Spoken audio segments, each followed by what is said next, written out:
primero puse como este esquema. No vamos a tratar ni ahí todos estos temas, y menos en toda la profundidad que merecen, pero bueno, un tratamiento así profundo del tema del mal, me parece que tendría que tener un poco este esquema. El mal en sí mismo, eh, desde otro y hacia otro, es decir, sus causas y efectos, y el mal en relación a Dios. Ese sería un poco como los tres grandes tópicos que uno puede hablar acerca del mal, entre otras cosas, ¿no? Ahí hay varias preguntas importantes.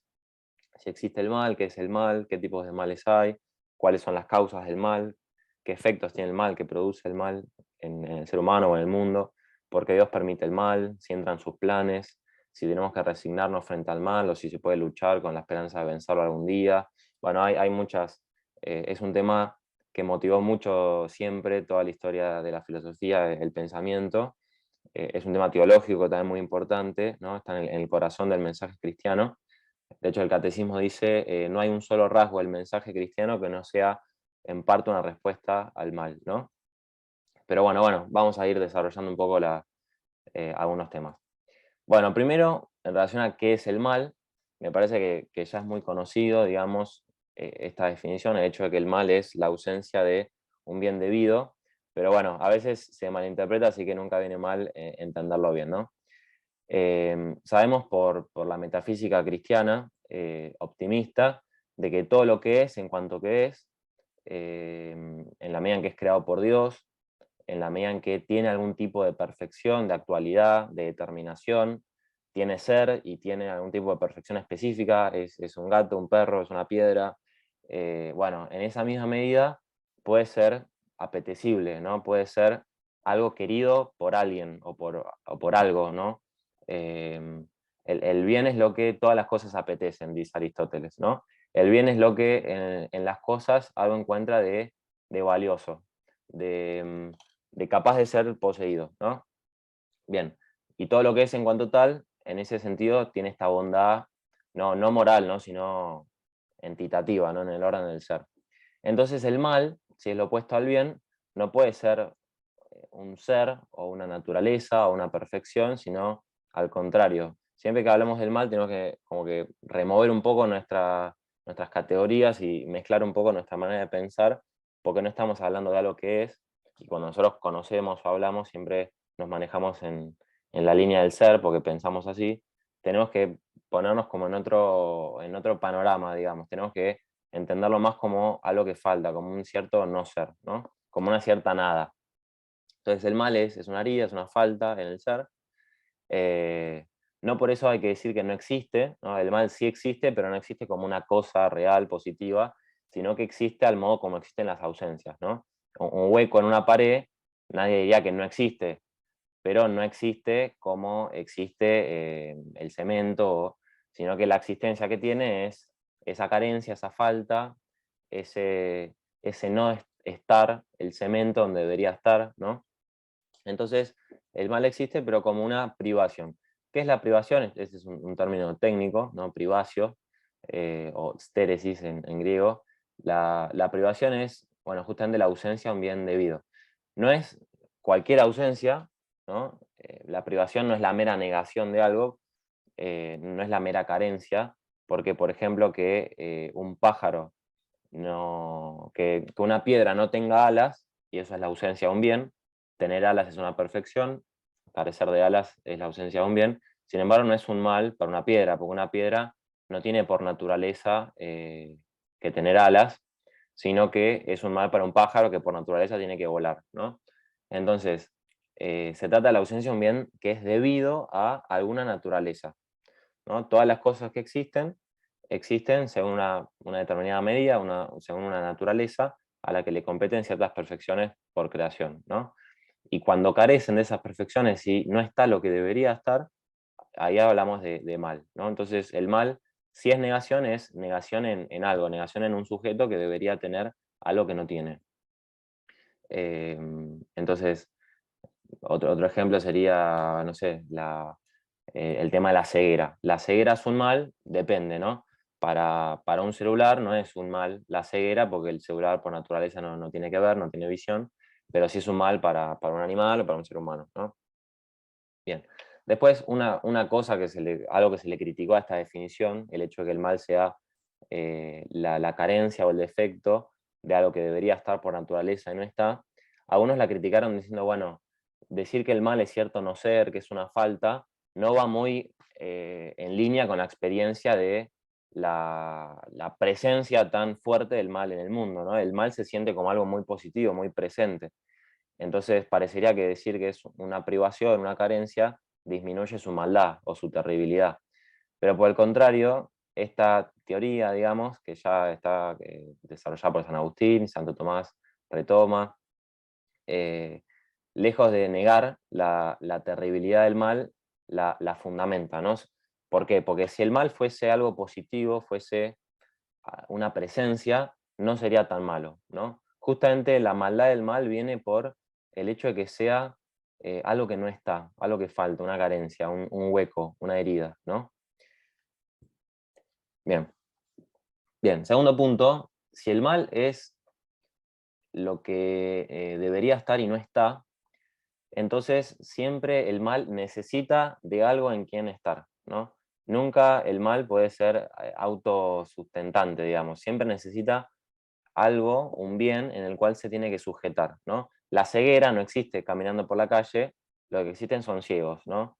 Es decir, personas que tienen ciertas perfecciones, pero que en ellos se encuentra esta privación, ¿no? Entonces, como el mal no es algo positivo, no es una presencia, necesita para poder darse de algo, de alguien, de un sujeto, ¿no? En el cual arraigarse y al cual corrompe, ¿no? De ahí también está justamente que el mal sea privación, la terribilidad que tiene el mal, por el hecho de que siempre está como parásito de algún bien. Es como parásito de algún bien al cual corrompe, ¿no? Entonces, aunque sea terrible, en el fondo siempre es débil, ¿no? Y otra enseñanza, digamos, que podemos sacar de acá es que nunca el mal puede ser tan malo que corrompa totalmente al bien en el que está, ¿no? La ceguera, por más fuerte que sea, nunca va a eliminar al ciego, ¿no? De alguna manera siempre depende del ciego para poder existir. Entonces, esto a nivel moral, digamos, es muy fuerte porque esto implica que por más mala que sea una persona o por más pecados que hayamos hecho, siempre conservamos en el fondo una raíz buena, una capacidad para poder empezar a volver al camino del bien y sacar a la luz todas las cosas buenas que tenemos, ¿no? El mal nunca puede llegar a la raíz ontológica de las cosas. Siempre el mal es algo secundario, no es lo más originario, ¿no? Entonces, la visión optimista cristiana supone que la realidad en su núcleo, en su raíz, es buena. Y eso implica que el mal siempre es superficial. No es lo que en el fondo las cosas tienen o lo que en el fondo nosotros queremos, ¿no? Sino que va a ser siempre algo que aparezca, ¿no? Y que venga de manera secundaria. Esto también es importante por lo que vamos a decir más adelante, ¿no? Bueno, siempre permanece entonces la capacidad de hacer el bien y recibir la gracia. Y en este sentido, hay una frase de Santo Tomás que choca un poco que dice, si el mal existe, Dios existe, ¿no? ¿Qué significa esto? Que, claro, si el mal es la ausencia de un bien debido, que el mal supone que haya un orden natural, ¿no? Un orden debido a las cosas, es decir, que exista el bien, que a las cosas le corresponda por naturaleza tener ciertos bienes en vez de otros, etcétera. Y eso en última instancia supone un ordenador natural, ¿no? Un Dios que le dé a las cosas no solamente el ser, sino su naturaleza con todas las perfecciones que esas naturalezas necesitan, ¿no? Entonces el mal supone el bien y el bien supone Dios. Por eso, para esta cosmovisión, solo puede haber mal si hay Dios, ¿no? Entonces, lejos de ser el mal un argumento en contra de la existencia de Dios o algo por el estilo, eh, el mal solo tiene sentido en esta perspectiva, ¿no? Bueno, más allá de qué es el mal, también es importante ver qué tipos de males hay. No todo mal es lo mismo, no es lo mismo una enfermedad con asesinato, por ejemplo. Entonces, Santo Tomás distingue dos tipos de mal, el mal de pena y el mal de culpa. El mal de pena, ¿no? Una penalidad, es algo que es contrario a la voluntad. Siempre estamos hablando de la persona humana. Acá no nos vamos a concentrar en males que afectan a otras cosas. En el caso de la persona humana, en el caso del hombre, hay dos tipos de males. Unos que son contrarios a su voluntad y lo privan de algo que está en el orden del ser, ¿no? Es decir, algo que tiene que ver con la integridad humana, y no con alguna operación, sino con la integridad de la naturaleza humana, ¿no? Y hay dos tipos de males de pena. Uno es el mal que priva al ser humano de su integridad física, ¿no? Es la ausencia de un bien debido en el orden de la naturaleza física del hombre, y esto es el mal físico de naturaleza, es decir, en otras palabras, las enfermedades y en última instancia la muerte, ¿no? Que el hombre no quiere, no es contrario a su voluntad. Pero por otro lado, y más malo, digamos, peor es el mal de pena, el mal moral de pena, ¿no? Que es la ausencia de un bien debido como fruto de una acción libre. Es decir, que el hombre sea privado no solamente de algún bien creado, sino de el mismo bien increado, es decir, de Dios mismo. Entonces, la mayor penalidad o castigo que puede sufrir el hombre es la privación de la presencia de Dios en su corazón, en este tiempo y en la vida futura, ¿no? Entonces, que el hombre sea castigado de alguna manera por la falta de gracia y la falta de la gloria, ¿no? La gloria que es el cielo, ¿no? Bueno, y después está el mal de culpa. El mal de culpa es no en el orden constitutivo o entitativo, sino en el orden de la operación, en el orden del obrar. El ser humano no solamente es hombre, sino que actúa, ¿no? Así como algo es, así actúa. El modo de obrar sigue al modo de ser. Entonces, el modo de obrar o el obrar del ser humano también puede ser defectuoso. Estos son los pecados, ¿no? Que son, el mal de culpa son las acciones desordenadas que brotan de una voluntad libre. No son contrarios a la voluntad, porque si no, no serían pecados, sino que son males ejercidos por la libertad de una persona. Una persona que libremente decide hacer algo, ¿no? En contra del mismo bien increado. El mal de pena, de alguna manera, priva al hombre de un bien, ¿no? Creado, ¿no? En cambio, el mal de culpa, lo terrible que tiene es que se ejerce en contra del mismo fin último de todo el universo, es decir, en contra de Dios. Em, Bien, después vamos a profundizar sobre todo en esto, ¿no? En el tema del pecado. Y acá también nos ponemos a preguntar eh, cuál es el peor de todos los males, ¿no? En nuestra sociedad a veces nos hace pensar que es peor el estado de malestar o la pobreza que la injusticia o cosas de ese estilo. Pero bueno, si nosotros reparamos en esta clasificación, vamos a ver que el peor de los pecados es el mal moral de culpa, ¿no? O sea, o el pecado, ¿no? Las acciones desordenadas que nosotros hacemos. ¿Por qué? Porque em, cualquier enfermedad que nosotros podamos sufrir o cualquier castigo que nosotros podamos padecer, siempre nos hacen mal, pero no necesariamente nos hacen malos, ¿no? Ya Sócrates decía que es peor cometer una injusticia que padecerla, ¿no? Es peor cometer una injusticia que padecerla. Porque el que padece una injusticia, ¿no? En el caso de Job, por ejemplo, que pierde su familia, su casa, sus animales, su trabajo, sus amigos, y él, sin embargo, permanece justo, permanece fiel a Dios. Es decir, por más cosas malas que me pasen, lo único que me hace malo es lo que yo hago desde mí mismo, no lo que me pasa desde afuera, ¿no? Ante cualquier adversidad, uno puede permanecer siendo bueno e incluso tomar ocasión de esas adversidades para crecer en el bien, ¿no? Por eso, bueno, Dionisio, que es un autor muy importante de la Edad Media, dice que no es malo ser castigado, sino merecer castigo, ¿no? Merecer castigo. Bueno, Dios y el mal, ese punto, me refiero a esto, que Dios es causa indirecta del mal físico, es decir, de las enfermedades y la muerte, y del mal moral de pena, es decir, del castigo eterno al infierno y de las penalidades que sufrimos en esta vida como consecuencia de nuestros pecados. ¿Qué quiere decir esto? ¿Que Dios sea un malo sádico? No. Significa que Dios quiere en el universo que haya una armonía y entonces queriendo esa armonía, indirectamente quiere que algunas cosas se corrompan para que existan otras, ¿no? No podría existir el león si no se matase a la gacela, entonces como Dios quiere la vida del león en el ecosistema, indirectamente admite que algunas gacelas pobres se mueran, ¿no?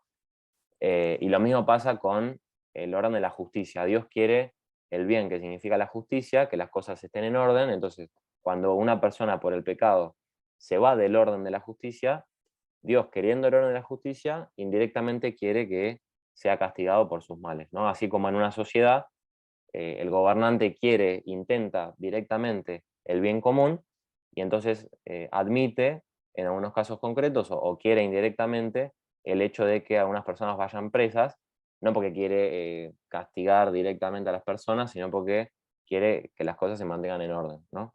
E incluso la pena no es algo malo absolutamente para la persona, es decir, una persona que va presa, por ejemplo, eso le podría llegar a terminar haciendo muy bien, ¿no? Y corregirla y demás. En cambio, Dios, y esto tiene que quedar muy claro, no es causa de ninguna manera, bajo ningún aspecto, ni directa ni indirectamente, del mal moral de culpa. Es decir, Dios no es el autor de las acciones desordenadas que hacen las personas libremente, ¿no? Sino que solamente Él permite que sucedan estas cosas en orden a un bien mayor, eh, pero no es que manda los males para sacar bienes mayores, sino que supuesto que pasa algo que Él de ninguna manera quiere, no permite que eso tenga la última palabra, sino que sabe sacar mal del bien, bien del mal, perdón. Bien, concentrándonos específicamente en el pecado. ¿Qué es el pecado? Bueno, es una acción desordenada que es hecha por fuera de la razón, contraria a la naturaleza más profunda del hombre, que nos desorienta respecto del fin último de la vida, es decir, la bienaventuranza, la visión beatífica. Vamos a desgranar un poco esto, ¿no? El,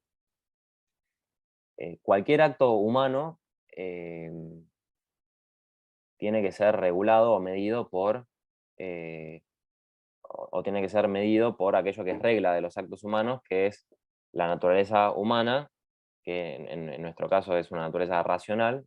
Entonces, todo acto que no se regule por la razón es un acto desordenado, es un pecado, ¿no? Y también la regla del hombre no es solamente su razón, sino también la razón divina.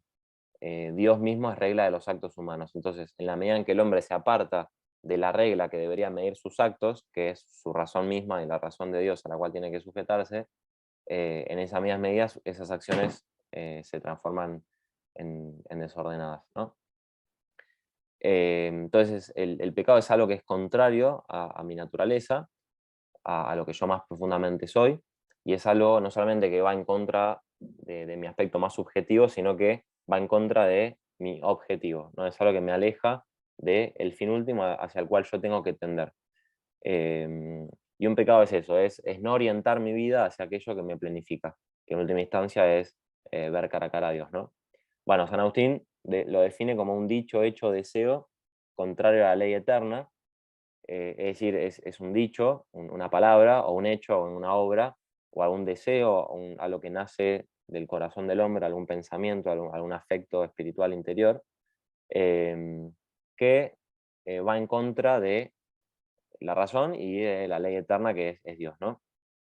Entonces, en todo pecado, a través de alguna palabra, o de alguna acción, o de algún pensamiento, el hombre intenta o busca algún bien creado, algún bien sensible o algún bien para el cuerpo o algún bien más espiritual, pero rechazando o no ordenando ese bien hacia Dios, ¿no? Es decir, es tomar o apegarse desordenadamente a una criatura, llámese plata, placer, fama, eh, lo que sea, una persona, sin ordenar ese bien inferior al bien superior, ¿no?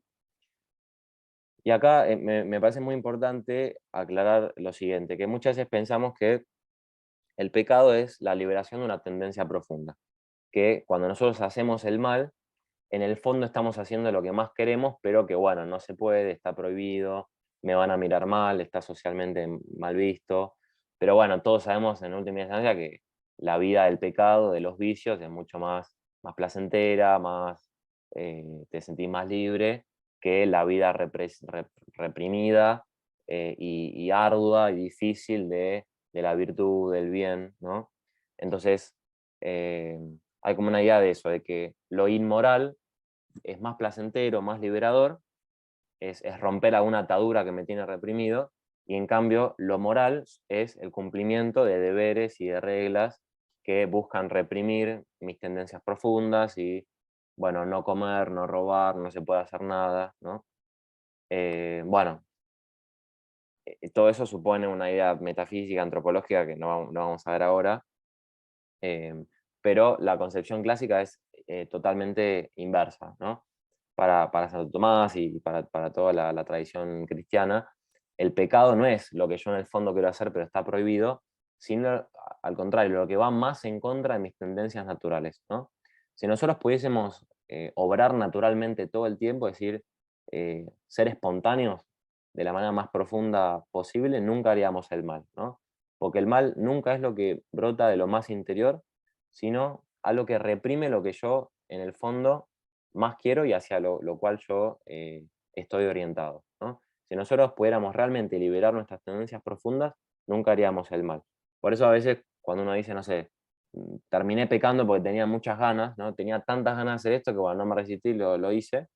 Bueno, mientras más ganas tuviera yo de hacer el mal, menos mal sería, ¿no? Si realmente esas ganas son tan profundas, en esa profundidad, como el núcleo del ser humano es bueno, nada de lo que brote desde lo más interior puede ser malo, ¿no?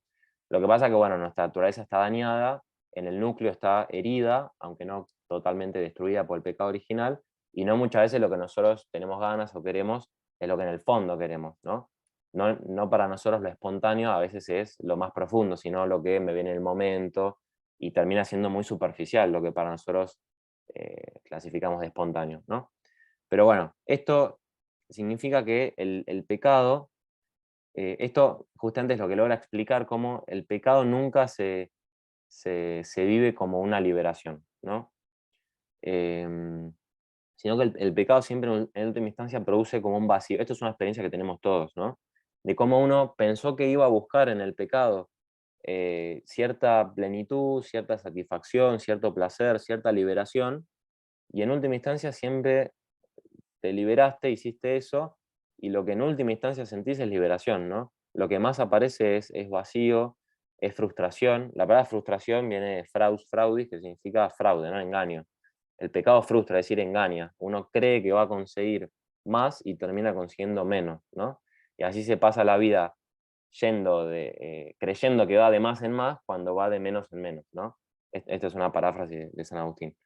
El mal siempre es algo que se vive de manera incompleta, como que algo falta, ¿no? Y esto es justamente porque metafísicamente es privación, ¿no? Es decir, la metafísica de la privación fundamenta que en la existencia personal uno experimenta el mal como algo que te deja a mitad de camino, como algo que le falta algo, ¿no? Y que te esclaviza, que no te libera. Y por eso es muy importante entender que todo lo que uno busca poseer en el mal, uno lo poseería con mayor plenitud en el bien, ¿no? Eso lo dice Santo Tomás, por ejemplo, en el comentario de la de María, después sí que les paso la cita, de que siempre el bien te da mucho más, aunque a veces no parezca, que lo que te da el mal, ¿no? Bien, entonces hacer el bien no es reprimirme y cumplir con el deber, sino al contrario, liberar mis tendencias más profundas de manera ordenada. Bien, pasamos entonces a los tipos de pecados, es decir, de males morales de culpa. Santo Tomás tiene varias clasificaciones, por ejemplo, pecados espirituales y carnales, esos son dos tipos de pecados. Los pecados espirituales, a ver, todo pecado en última instancia es espiritual, en la medida en que es un acto de la voluntad libre que es espiritual, no es física. Pero acá no se refiere a eso, acá se refiere que cuando uno peca, está buscando algún bien al cual quiere poseer y en esa posesión se deleita, y el deleite puede ser espiritual o carnal. La posesión espiritual de un bien a través de la inteligencia puede poseer las cosas. Cuando yo entiendo, poseo lo que conozco, por ejemplo, cuando mi voluntad ama algo, de alguna manera lo posee, y esa posesión produce placer, así como el cuerpo posee algún bien físico y se deleita con él, por ejemplo, a través del tacto, ¿no? O como cuando yo como algo. Entonces, cuando yo apetezco, por ejemplo, desordenadamente la fama o el honor, y las personas me honran, me alaban, qué buen jefe que sos, etcétera, bueno, ahí aparece, por ejemplo, la vanidad, es un pecado espiritual. En cambio, la gula y la lujuria son pecados carnales en la medida en que uno se deleita en la posición física del bien al cual con su voluntad uno tiende desordenadamente, ¿no? Bueno, después, contra Dios, contra el prójimo y contra uno mismo. Claro, el ser humano tiene que estar sujeto a tres órdenes: el orden de la propia razón, el orden a Dios, al cual están sometidas todas las cosas, y como el hombre es un animal político y social, como decía Aristóteles, si no es un animal solitario, tiene que también estar en un orden social, ¿no? Eso es muy importante para la vida de cada uno en la comunidad. Entonces, cuando uno hace un pecado, em, digamos, el orden básicamente sería, cuando uno peca en relación a una de las tres virtudes teologales que tienen por objeto a Dios, por ejemplo, en contra de la fe, la herejía o el sacrilegio, se llama pecado contra Dios. Todo pecado es contra Dios, obviamente, pero acá es como específicamente contra Dios sin tener en cuenta al prójimo y a mí mismo. Contra uno mismo uno peca cuando obra en contra de las virtudes, por ejemplo, de la templanza y de la fortaleza, que moderan las pasiones, es decir, todo lo que tiene que ver con mi vida interna, de mis emociones, mi vida afectiva, cuando uno se desordena en esos ámbitos y tiene desordenada la vida de placer, por ejemplo, o la impulsividad, uno es muy enojón, bueno, esos son pecados contra uno mismo, porque mis emociones no están ordenadas a mi razón, ¿no? En cambio, cuando uno mismo se desordena respecto de la justicia, cuando uno obra en contra de la justicia que ordena al hombre con el hombre, ordena al hombre en sociedad, eso se llama pecados contra el prójimo, ¿no? Es otra clasificación. Bueno, después están los pecados veniales y mortales, que no, bueno, los pecados veniales y mortales que Santo Tomás los compara con la enfermedad y la muerte. El pecado venial es como estar enfermo, es decir, cuando uno está enfermo, la vida sigue estando. Uno eh, no quita la vida, sino que la vida está debilitada, pero bueno, uno todavía puede hacer algunas cosas y, eh, bueno, a veces uno está medio en cama, pero bueno, puede todavía hacer cosas.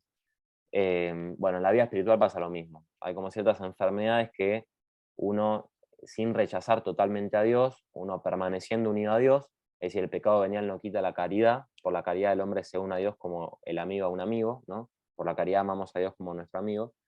Bueno, el pecado venial de alguna manera debilita eso, aunque no lo mata. El pecado mortal, en cambio, va a la raíz misma de la vida espiritual, porque nos separa del principio de la vida espiritual, que es Dios mismo, ¿no? Entonces, uno rechaza al fin último, y por eso es irreparable, así como cuando uno está enfermo puede recuperar la salud, pero sin embargo, cuando te moriste, no puedes volver a la vida, salvo que Dios te la dé, ¿no? Como una especie de resurrección espiritual. Y eso es cuando uno pierde la gracia, pierde la vida de Dios en su alma y se confiesa. Bueno, ahí hay una recreación, ¿no? Una recreación.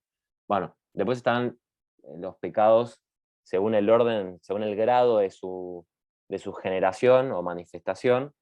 Esto es como una casa, ¿no? En la casa uno pone primero el fundamento, después las paredes y después el techo que completa la casa. Con los pecados pasa lo mismo. El fundamento de todo pecado está en el corazón del hombre. Como dice Jesús, ¿no? Del corazón del hombre nacen injusticias, adulaciones, etcétera, ¿no? El corazón, los pecados del corazón.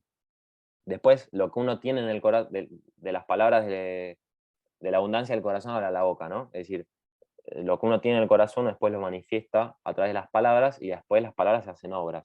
Bueno, entonces ahí está esa triple clasificación del pecado. Por ejemplo, cuando uno se enoja, primero, como dice San Agustín, se le hincha el espíritu, uno se llena de malos pensamientos, después prorrumpe en palabras, uno empieza a insultar o a gritar o a decir cosas sin sentido o a intentar herir al otro con la palabra, y eso se llama la contienda, y después aparece lo que Santo llama la riña, la lucha, la pelea, cuando uno por ira le pega a alguien, por ejemplo, ¿no? Y buscando herir al otro. Bueno, y después todos sabemos que la virtud es el justo medio, la medida, el máximo entre dos extremos viciosos. Entonces hay pecados por defecto y pecados por exceso, ¿no? Por ejemplo, eh, el justo medio es la liberalidad o la generosidad, y por defecto tenemos la avaricia, ¿no? La persona que retiene los bienes materiales, sobre todo la plata, y es duro en dar. Y por exceso tenemos la prodigalidad, ¿no? El hijo pródigo, la persona que despilfarra los bienes, que los da, ¿no? Sin sentido, sin orden, ¿no? El justo medio es la generosidad, no estar apegado a los bienes materiales, pero tampoco darlos sin razón, sino, bueno, el justo medio, ¿no? Bueno, vamos llegando un poco al final. y aparte en el Zoom quedan 5 minutos, igual cualquier cosa si se corta, mando de vuelta el link. Bueno, las causas del mal. ¿Cuál es la causa del mal? Bueno, como el mal es un defecto en una acción, es un acto defectuoso, un acto desordenado de la voluntad, eh, los actos nacen de las potencias, ¿no? Las cosas que nosotros hacemos brotan de nuestra voluntad libre, por la cual nosotros somos dueños de nuestros actos. Entonces, tiene que haber algún defecto en el principio de la acción, desde donde brota la acción, es decir, en la voluntad. Entonces, la causa del mal es la voluntad defectuosa, deficiente, que pasa a actuar sin tener en cuenta la regla o la medida que debería tener en cuenta para hacer las acciones, ¿no? Es decir, cuando el hombre quiere obrar sin tener en cuenta los parámetros previos. Es como querer obrar a partir de él mismo, sin tener en cuenta nada dado, no tener en cuenta el orden natural, no tener en cuenta la realidad de las otras personas, no tener en cuenta a Dios. Es decir, no tener en cuenta otra cosa más que a mí mismo, ¿no? Eso es un poco la causa del mal, que el hombre se ponga a él como primer autor de su propia vida sin tener en cuenta nada previo. Esto es la causa de cualquier pecado y es lo que ya está en el inicio de la historia humana, que es el tema del pecado original. En el pecado original, el demonio tienta a Adán y Eva con ser como Dios.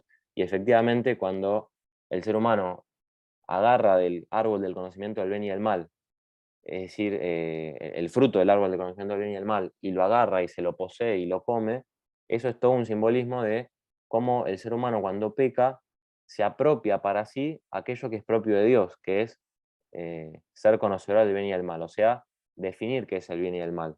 Cuando el hombre peca, él quiere ser el criterio de lo que es lo bueno y lo malo, y no tener ningún criterio externo, ni mi propia razón, ni la razón de Dios, ni la naturaleza de las cosas, ni el bien del prójimo, ¿no? Entonces, es lo que aparece en el segundo punto. La persona cuando peca se transforma en una causa primera. Esto es fuertísimo, ¿no? Porque todo lo que nosotros hacemos de bueno, cualquier acto bueno que nosotros hacemos, la causa primera de ese acto es Dios. Porque nosotros no podemos hacer nada si Dios no lo hace en nosotros y a través de nosotros. Y la causa segunda de ese acto somos nosotros mismos. Nosotros en la línea del bien somos causa segunda. En la línea del mal, en cambio, como Dios no es causa bajo ningún aspecto de las cosas malas que nosotros hacemos, el hombre se transforma en una causa primera. Es el único caso en el que el hombre es causa primera.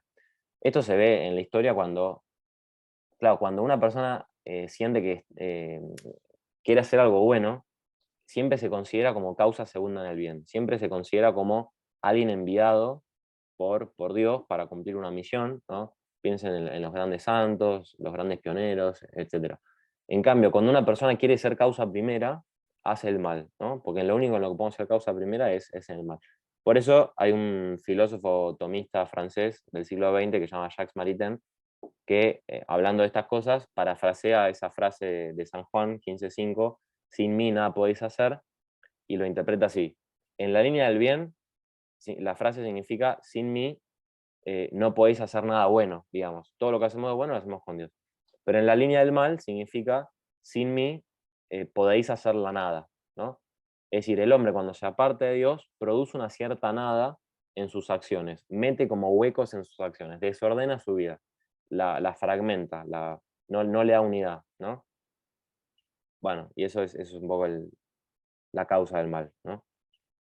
Además, claro, como nosotros actuamos a partir de nuestra voluntad, nuestra inteligencia y nuestras emociones, digamos, la causa del mal también es la malicia por parte de la voluntad, la ignorancia por parte de la inteligencia y la debilidad por parte de las pasiones. Muchas veces nosotros actuamos desordenadamente por la debilidad de nuestras pasiones, por la ignorancia, por no saber lo que deberíamos saber, y a veces por malicia, ¿no? Nuestra voluntad que adhiere al mal, ¿no?